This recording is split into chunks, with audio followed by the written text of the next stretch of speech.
Jeep has a winner in the shape of the new Compass, and what a shape it is. This car looks great, the interiors have an upmarket feel, it drives well, and more importantly, its pricing is spot on. Now previously, we drove the diesel manual version of this car and were really impressed by it. This time, we have the petrol automatic variant. So let's see if this petrol is as impressive as the diesel.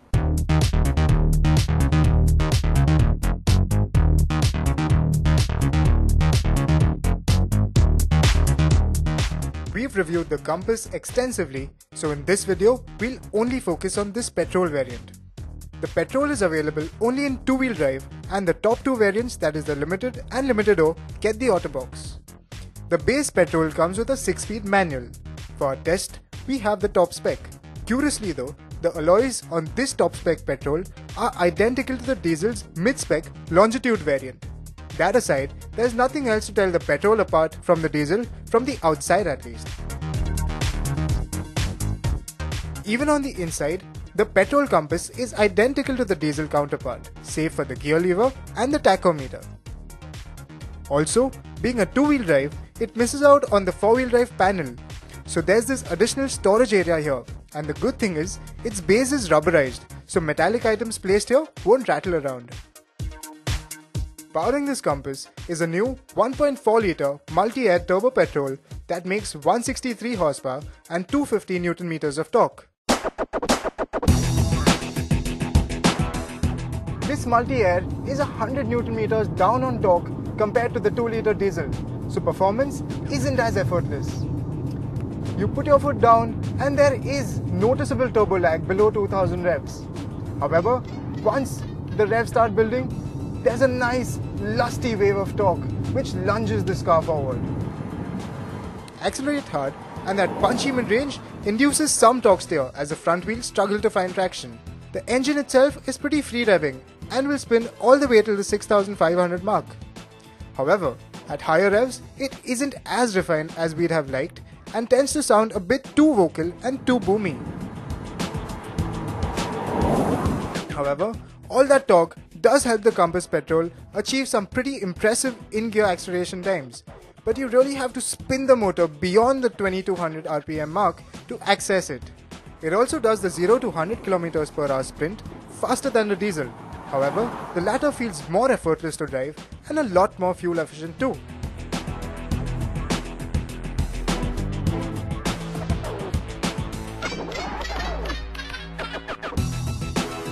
This 7-speed dual-clutch transmission makes driving in the city a breeze with seamless and smooth shifts. However, when you put your foot down to make those quick overtaking maneuvers, there is a bit of delay, and this dulls the entire driving experience to an extent. To counter the lag, there is a manual option, but that defeats the purpose of an auto. So it's best to use this transmission in a relaxed manner, where it works more efficiently. There's neither a sport mode nor are there paddle shifters. The brakes too are not the best under hard inputs and tend to unsettle the rear of the car. The ride quality though is fantastic, and the worse the road, the better the Compass feels.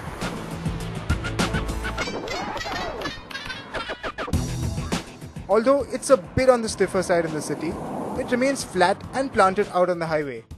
Even its handling is very balanced for an SUV that sits so high above the ground. The steering is a bit lighter than the diesel, but it is still precise and inspires confidence while darting this SUV into corners. To sum it up, the twin-clutch 7-speed automatic gearbox could be a bit quicker to respond, and the sudden spikes in power take a bit of getting used to. The 1.4 turbo petrol doesn't have the same effortless performance as its diesel sibling, but by no means it's slow either.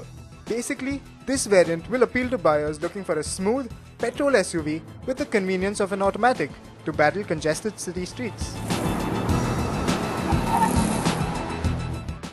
The Limited and Limited O spec, priced at Rs 18.96 and 19.67 lakh respectively, are Rs 26 to 28,000 higher than a similar specified 2-litre diesel 4x2 manual, which should be a lot more efficient and with more power and torque to boot.